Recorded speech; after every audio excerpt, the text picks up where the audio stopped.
All right, welcome back to Project Rice to Nice. As again, we try to save this EM1 from the clutches of a disastrous rice boy heaven. Now, today we're actually gonna tackle the radio. I know it's not stock, but what I like to do is I like to drive a car. I like a car that's usable, and I'm a big fan of what I consider like the resto mod lifestyle. So, big thing anybody wants in a car today, they want to hook their phone up. Apple, Android, CarPlay. If you have an Apple, I'm an Apple guy. I got this from Crutchfield. It's an Alpine head unit ILX W650. It's a pretty affordable one, but it has all the features. One thing when you buy from Crutchfield, you get all the plates, all the instructions tailored for your vehicle. They come with all the nice harnesses. Everything's labeled. Everything you need to do a nice, clean install. So with that, I'll kind of show you where I'm at.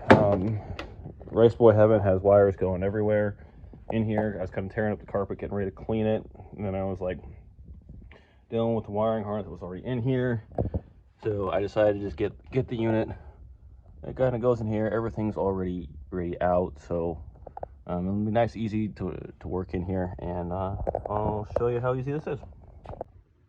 All right, I got the dash apart. So they have this little bracket. It's marked everything. It says remove everything except B, which is these ones, and H, which is these little ones here. So I'm just going to use my little dikes, and I'm going to start snipping.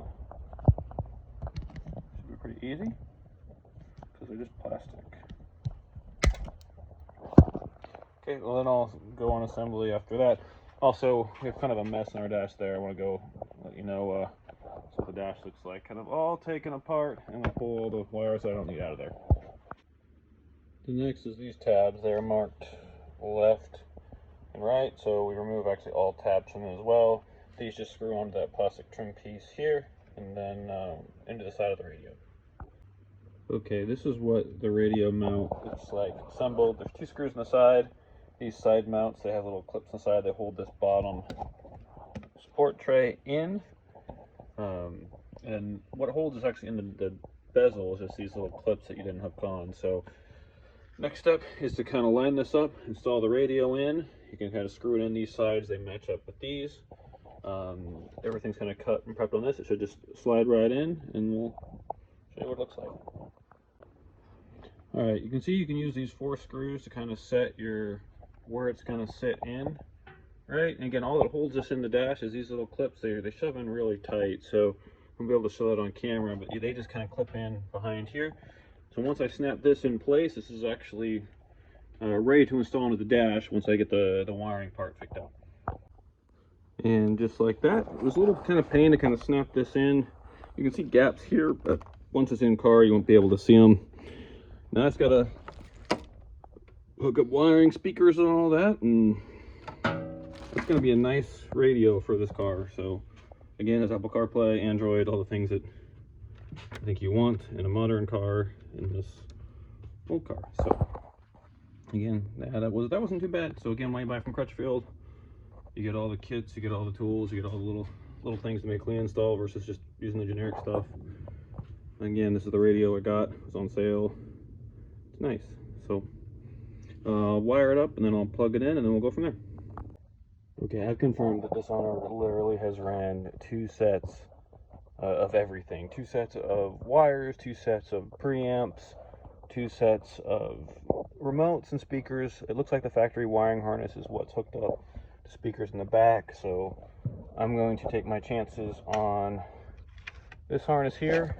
I'm going to remove all of this harness here and then pull all the wires out, so there'll be a lot less wires going around this car. Okay, now that I've pulled everything I don't need out of here, which, well, I'm not quite done. I'm going to cut this harness off. I'm just going to cut off on the other side of all these splices. This looks like the factory original. I just need to figure out the factory color codes, so I can actually just look those up online. This is everything I pulled out. You can see I didn't want to mess with that mess, so I'll just start cutting into this and hooking up what I need to and get it nice and cleaned up, and should go in easy. Okay, now I got everything stripped and ready down to the factory harness. I have my mic put where I want it. I installed that guy.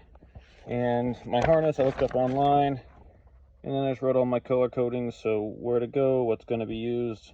There's a lot you don't use and don't need if you're not doing cameras and subwoofers and outputs. We're just doing a basic stereo install here, so should be pretty simple. You just do one at a time. Again, don't get intimidated. You're just hooking up this harness to this harness, and then it's plug and play. I know it looks messy right now, but we'll get her all hooked up, and then I'll take a picture of what she looks like. Alright, we'll have everything loosely hooked up before I kind of use the heat shrink on the connectors. So I want to go over, there's a ground back there that I use. Actually hook up that first, that way it kind of carries and holds the harness. So this ground wire is not used. This wire is for the illumination, and this is an extra power wire. So we already have the power wire hooked into this yellow-red wire here. Just like that. Now, you want to check this, and I'm going to check it, even no matter how confident you are in wiring. So I actually have to put the battery back in, and then I'm going to plug it in and make sure everything works. Well, she turned on. I actually tested it. All the speakers work. He's actually got kickers in here. They're nice. This one, however, is missing the tweeter and the little triangle piece, so I'll have to find that one. And this door, the tweeter works, but the speaker does not. So I have more troubleshooting, but other than that, she started right up. She sounds great. It's a nice looking radio in this car. It's just sitting there rough right now. I don't even have it hooked up, but yeah, I think that's about it for showing how to do the install. Everything was pretty simple. So any questions, let me know, and I hope you enjoyed watching this. And this is a nice radio I'd recommend for this car.